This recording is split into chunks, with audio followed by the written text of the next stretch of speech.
Hello friend, welcome to my channel UP boards basic board show. Friend, आज की इस video में हम बात करेंगे प्रश्नावली 6.2 के बारे में। और इसमें आपको मैं बताऊंगा कि वर्धमान और ह्रासमान कैसे निकालते हैं। ठीक है, क्योंकि आपके सारे क्वेश्चन वर्धमान और ह्रासमान पर दिए हुए हैं और इसको निकालने का बहुत ही आसान तरीका मैं बताऊँगा आपको। आप वीडियो के लास्ट तक बने रहिए। अगर वीडियो अच्छी लगेगी तो वीडियो को लाइक करिएगा और ज़्यादा से ज़्यादा शेयर करिएगा। अगर हमारे चैनल पर नए हैं तो चैनल को सब्सक्राइब करिएगा।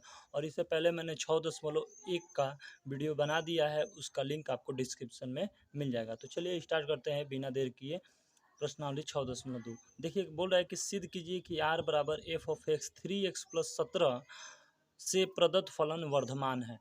तो देखिए, वर्धमान निकालने का पहले नियम जान लीजिए कि कैसे वर्धमान निकलेगा, कैसे ह्रासमान निकलेगा। जैसे मान लीजिए, ये आपको एक नियम मैंने लिखा है कि मान लीजिए कि यदि एफ ऑफ एक्स बराबर कुछ भी दिया हो, कुछ भी दिया हो, तो सबसे पहले उसका एक बार अवकलन निकाल लेंगे। कितनी बार अवकलन? एक बार। तो एक बार अवकलन को एफ डैश एक्स से प्रदर्शित करते हैं। जैसे मान लीजिए एफ ऑफ एक्स दिया है तो एक का लिए अवकलन होगा इसका, तो एफ डैश एक्स हो जाएगा। ठीक है, निकालेंगे। और यदि एफ डैश एक्स आपका यदि जीरो से बड़ा आएगा तो उसको क्या बोलेंगे कि ये वर्धमान है। अगर एफ डैश एक्स जीरो से छोटा आएगा तो उसको बोलेंगे कि ये क्या है, ह्रासमान है। ठीक है, आ रहा है बात समझ में? तो चलिए हम लोग इसको सॉल्व करते हैं। देखिए, पहला क्वेश्चन बोल रहा है कि सिद्ध कीजिए कि r बराबर F of x 3x+17।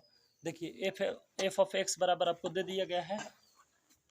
Question number पहला आपको बोल रहा है कि एफ ऑफ एक्स बराबर कितना दिया है, 3x+17 दिया हुआ है। बोल रहा है कि ये जो फलन दिया गया है, यानी कि एफ ऑफ एक्स बराबर कुछ दे दिया, आ रहा है बात समझिए। और बोल रहा है कि इसका आप ये ज्ञात करिए कि ये फलन जो दिया गया है ये क्या है, वर्धमान है। तो मैंने बताया कि इसका एक बार अवकलन कर दीजिए। एक बार अवकलन को कैसे दर्शाते हैं, एफ और एक बार डैश लगा देते हैं, तो ये इसका अवकलन हो गया एक बार। तो एक बार अवकलन इसका भी होगा, तो एक बार अवकलन इसका 3x का अवकलन 3 हो जाएगा और 7 का अवकलन 0 हो जाएगा, क्योंकि 17 का अवकलन 0 हो जाएगा। क्यों? क्योंकि ये एक नियतांक है, यानी कि यहाँ से हमारा एफ डैश एक्स जो आया वो हमारा कितना आया, 3 आया। एफ डैश एक्स कितना आया, 3 आया। और जो 3 है, एफ डैश एक्स जो 3 है, 3 क्या जीरो से छोटा है कि बड़ा है? तो जीरो से क्या है, बड़ा है। तो बड़ा है तो बड़ा वाला का मुंह किधर खुलेगा, एफ डैश एक्स की तरफ। मुंह किधर खुलेगा? जिधर मुंह खुलता है वो क्या है, बड़ा हो जाता है। देखिए, इसका मुंह जो है इस साइड खुला है और इस साइड क्या है, बंद है।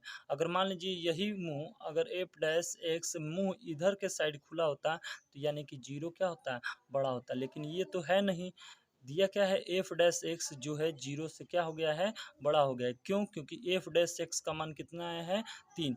जब एफ डैश एक्स जीरो से बड़ा हो गया तो बोलेंगे कि ये क्या है, वर्धमान है। तो यह फलन बोलेंगे कि यह फलन क्या है, वर्धमान है। क्या बोलेंगे, यह फलन वर्धमान है। आया समझ में?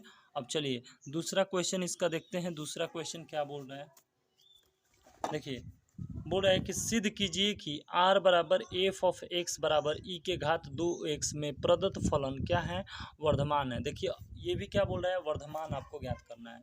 ध्यान से देखिएगा कि एफ ऑफ एक्स बराबर दिया है कि ई के घात 2x, ये फलन जो दिया गया है, क्या ये फलन वर्धमान है, ये आपको सिद्ध करना है। तो देखिए, जैसे हम लोग इसको सिद्ध किए वैसे इसको सिद्ध करेंगे। तो सबसे पहले क्या करेंगे, इसका एक बार अवकलन निकालेंगे। तो एक बार अवकलन क्या होगा, ई के घात 2x है, तो ई के घात 2x का अवकलन होता है ई के घात 2x। अब होना चाहिए यहाँ पर x, तो दिया है 2x, इसलिए इसका पुनः आप अवकलन कर दीजिए।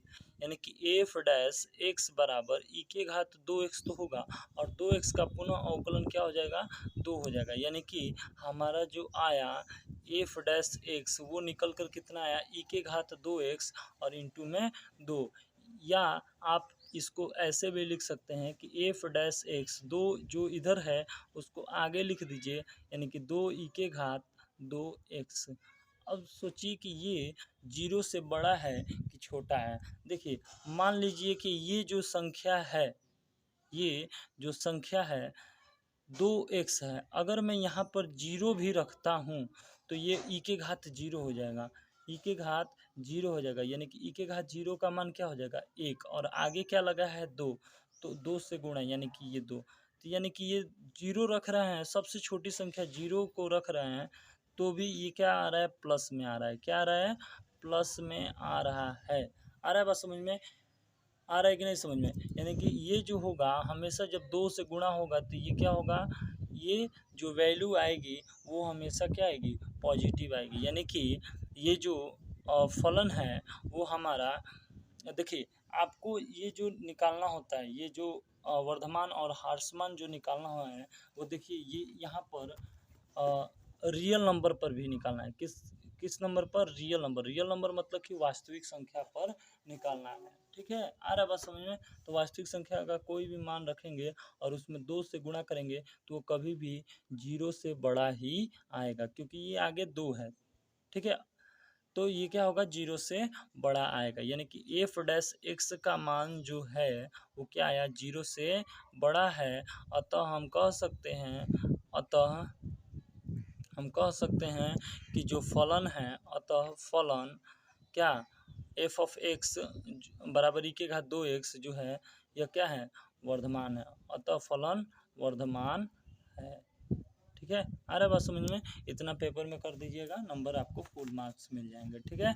अब चलिए क्वेश्चन नंबर हम तीसरे की तरफ बढ़ते हैं। तीसरा क्या बोल रहा है कि सिद्ध कीजिए कि एफ ऑफ एक्स बराबर साइन एक्स से प्रदत्त फलन 0 से π/2 में वर्धमान है, π/2 से पाई में ह्रासमान है, और 0 से पाई में न तो वर्धमान है और न ही ह्रासमान है, ठीक है। आपको ये बताना है, ये 3 कंडीशन दिया हुआ है कि अगर एफ ऑफ एक्स बराबर साइन एक्स दिया है तो इस पर आपको बताना है वर्धमान, इस पर ह्रासमान, और इस पर न तो वर्धमान हो न ही ह्रासमान हो, ठीक है। आ रहा है बात समझ में, तो चलिए इसको सॉल्व करते हैं, ठीक है। देखिए बोला है कि एफ ऑफ एक्स बराबर साइन एक्स, ठीक है,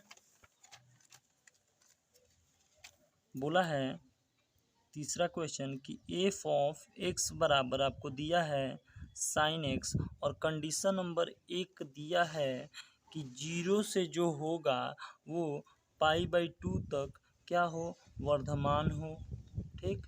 यही आपको पहला क्वेश्चन आपको सिद्ध करना है, ठीक है।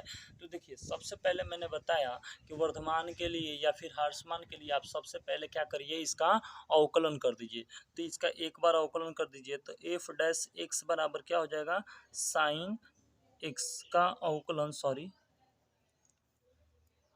एफ डैश एक्स एक बार निकालेंगे इसका अवकलन तो साइन एक्स का अवकलन क्या हो जाएगा कॉस एक्स हो गया, ठीक है। अब देखिए अब यहाँ पर ये आपको अंतराल दिया हुआ है, क्या दिया है अंतराल दिया हुआ है, ठीक है।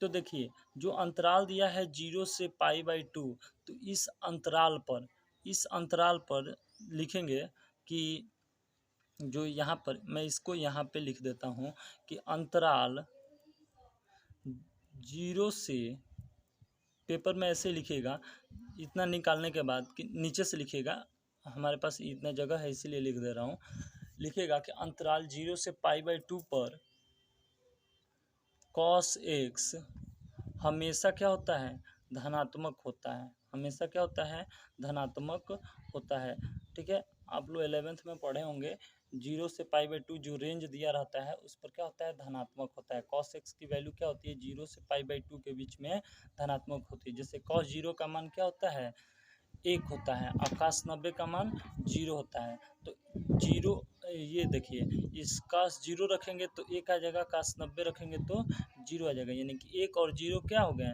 धनात्मक ही तो हैं, तो हमेशा क्या होगा इस पर धनात्मक होगा। इसके बीच में जो भी संख्या आएंगी, जैसे मान लीजिए 0 के बाद 30 डिग्री रखेंगे तो cos 30 का मान कितना होता है जी बताइए, तो यहाँ पर हो जाएगा करनी 3/2, ठीक है। तो ये जो होगा ऐसे ही साइन 45 का मान 1/, सॉरी cos 45 का मान 1/2, cos 60 का मान 1/2, ऐसे क्या हो जाएगा यहाँ पर हमेशा क्या आएगा पॉजिटिव आएगा, तो हमेशा क्या होता है धनात्मक होता है, ठीक है।